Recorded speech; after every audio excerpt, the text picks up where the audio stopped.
Баянды енді бастап ойнап жүргендер үшін кезекті жаттығуымыз. Жаттығу бар жоғы 8 тактіден тұрады. Оң қол жағы, мынау бізде сол қол жағы берілген. Әрбір нотаның астына нотаның аттарына шейін жазып көрсетіп қойдым. Бір тактінің ішінде 4 төрттіктен құралған екені беріліп тұр.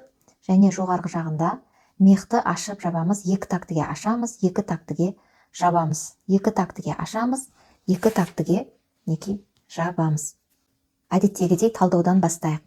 Оң қолымыздан ми нотасын ұстаймыз, сол қолымыздан до нотасын ұстаймыз. Мына 2 нотаны бірге ұстаймыз. Яғни оң қолдан ми нотасы, сол қолдан до нотасы.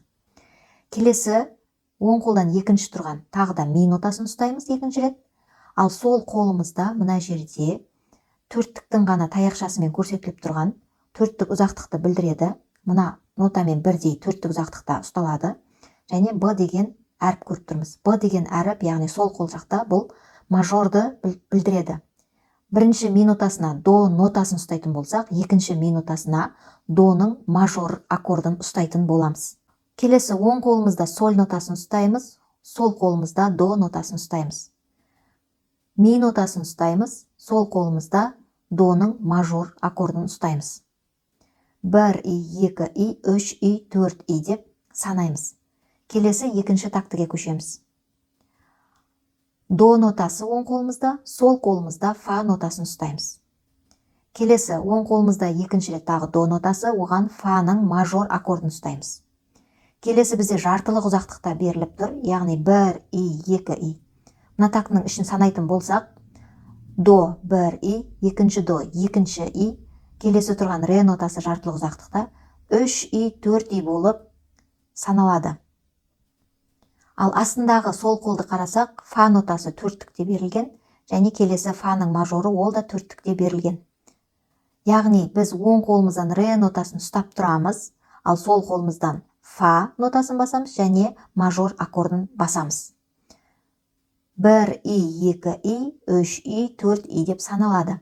1 и, 2 и, 3 и, 4 и. Яғни 3 и, 4 и деген ұзақтықта ре нотасын ұстап тұрып, сол қолда фа мажор аккордын ұстайтын боламыз. Келесі үшінші тактіге көшейік. Ми нотасы оң қолымызда, сол қолымызда до нотасы. Келесі ми нотасы, сол қолымызда доның мажор аккорды. Үшінші тағы да ми нотасы оң қолымызда, сол қолымызда соль нотасы.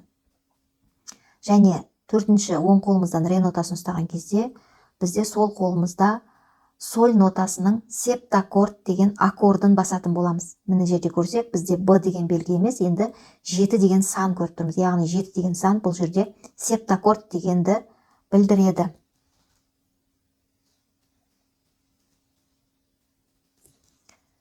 Келесі до нотасы, до нотасы, до нотасы. Яғни 3 нота ғана беріліп тұр. Оң қолымызда до төрттік, үшінші до бізде жартылық.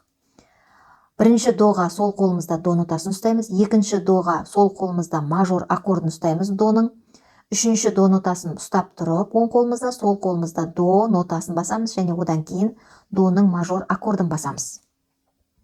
Келесі соль нотасы оң қолда, сол қолда до нотасы.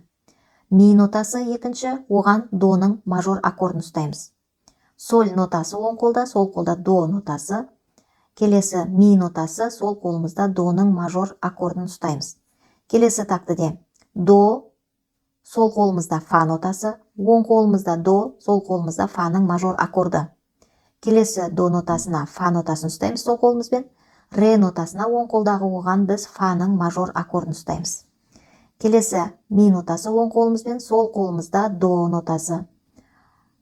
Оң қолымызда соль нотасы, сол қолымызда доның мажор аккорды. Келесі ми нотасы оң қолда, сол қолда соль нотасы. Оң қолымызда ре нотасы, сол қолымызда сольдің септаккорд аккордын ұстаймыз. Соңғы тактіге келдік. До нотасы оң қолда, сол қолда до нотасы. Екінші до нотасы оң қолда, екінші рет басамыз доны. Ол кезде доның мажор аккордын басамыз. Енді соңындағыны қарасақ, міне бізде мына жерде біз до нотасы бөлек салынып тұр, мажор аккорды бөлек салынып тұрса, мына жерде бізде мажор аккорды мен до нотасы бірге салынып тұр. Көрдік қой?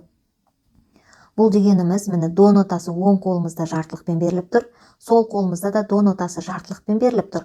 Және мынау мажор аккорды осымен бірге қосылып салынып тұр. Ол дегеніміз, до мажор аккордын бірге ұстаймыз, яғни до нотасы мен доның мажор аккордын бір мезгілде басып аяқтаймыз. Оң қолымызда до нотасымен бірге. Осылайша біздің жаттығуымыз аяқталады. Ал енді осы талдауды баян аспабында ойнап көрсететін боламын.